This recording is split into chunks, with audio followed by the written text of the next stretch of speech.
Nag-harvest naman po ako ng okra.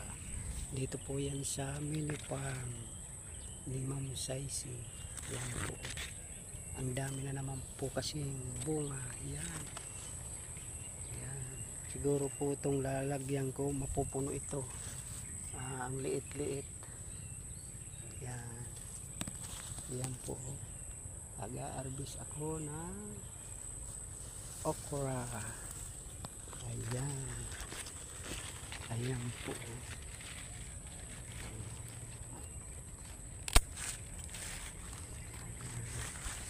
Ayan po. Okra. Kasi ang dami na naman pong bunga. Ayan.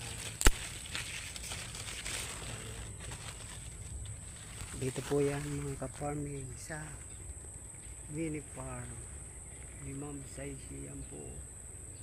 Ang taba-taba pero po mga ano po, wala po itong abono.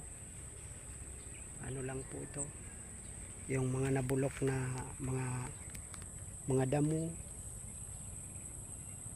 yun, mga dahon-dahon nilalagay ko sa mga puno niya. Yan. Yan po ang bunga, ang dami mga kapamilya.